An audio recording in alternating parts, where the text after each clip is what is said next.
бұйымдарды соған салды да зергерге апарып берді. Мінсіз істелген бұйымдарды көргенде зергер Радошты құшақтап қуана сөйледі. Бала, сен енді нағыз зергер болдың. Бұдан былай мен саған әмір жүргізбеймін. Неге десең, сенің шеберлігің менен де асып кетті.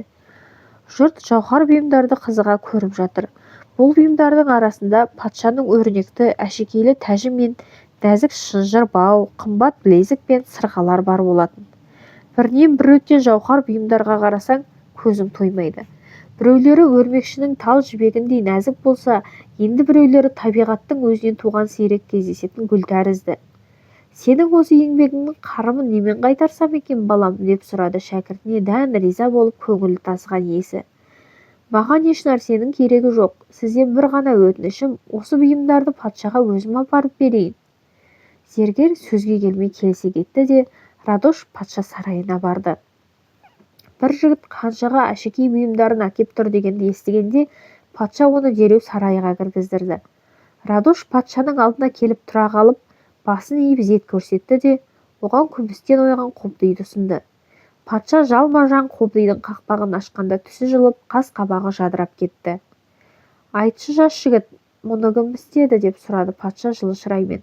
Аса қайырымды патша, бұл бұйымдарды өзім жасадым, деді Радош. О, жас жігіт, өзің ғажап зергер екенсің. Мұндай жауһар бұйымдарды мен өмірімде көрген емеспін. Саған қандай жақсылық істейін? Менен не қаласаң, бәрін де ал, деді патша қуанғаннан көзіне жас алып.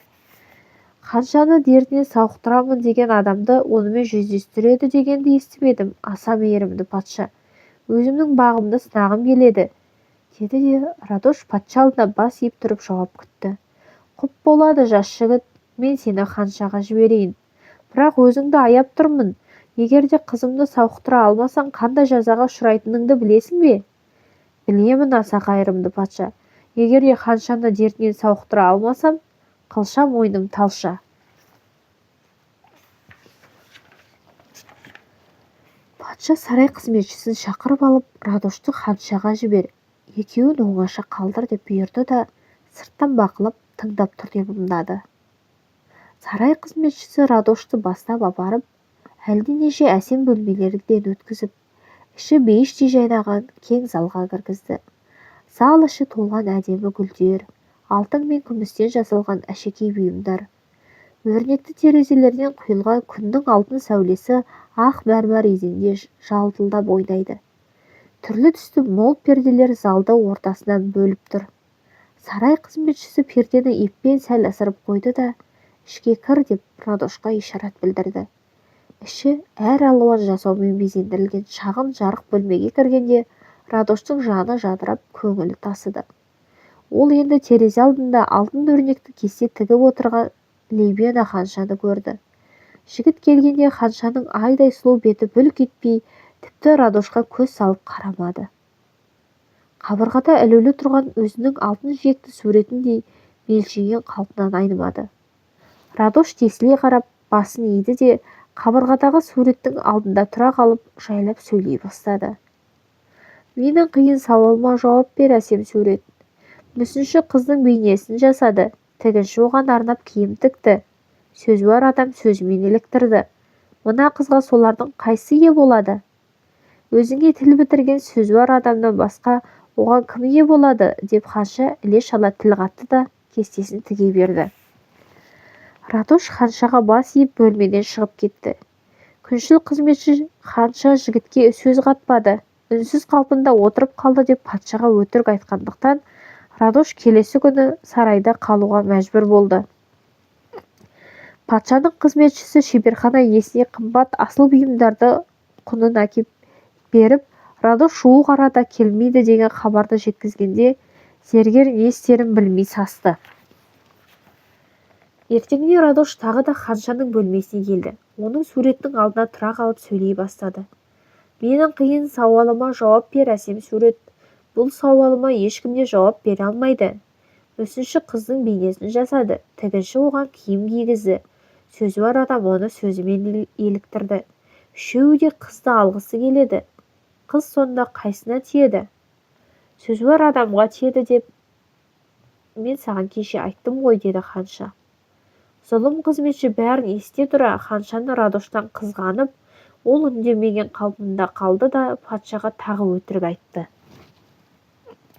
Патша Радошты 3-ші күнге сарайда қалдырды. Енді сырттан бақылап тұрып тыңдауға өзі барды. Радош бөлмеге кірді де суретке 3-ші мәрте табына сөйледі. Менің қиын сауалыма жауап бер, әсем сурет. Мүсінші қыздың бейнесін жасады, тігінші оған киім кигізді, сөзі бар адам оны сөзімен еліктірді. Сол қыз енді солардың қайсының меншігі болады? Ол сөзі бар адамның меншігі болады деп мен саған бұдан бұрын 2 мәрте айтқанмын. Жауабым жеткіліксіз болды ма, деді Либена жұмсақ орындықтан көтеріліп. Сол мезетте бөлмеге кіріп келген патша егереген бойда қызын құшақтай алды да Радоштың қолынан ұстап тұрып былай деді. О, жас жігіт, менің жоғалған бақытымды қайта кеп бердің, өмірімнің қуанышын қайтарып бердің. Енді сен маған бала бол, патша бол. Аса қайырымды патша, деді Радош. Қалай патша боламын? Мен қарадан туған баламын. Патша сарайында өзімді қалай ұстауды білмеймін. Мына ғажап қыз мені менсінбейді ғой.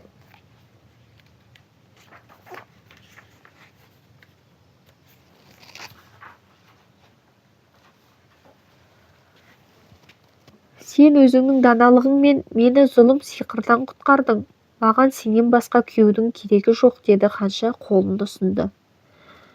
Ханшаға тіл бітті. Оны сұмдық сиқырдан қарапайым шәкірт зергер құтқарды деген хабар шаһарға лезде тарап кетті.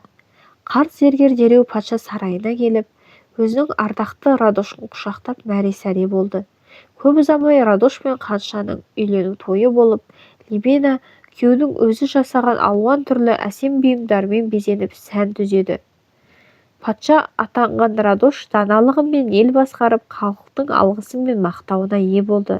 Либенадан туған ұлдардың әрқайсысы бір-бір қолөнер түрін меңгеріп, әкелері секілді өз ісінің шеберлеріне айналды.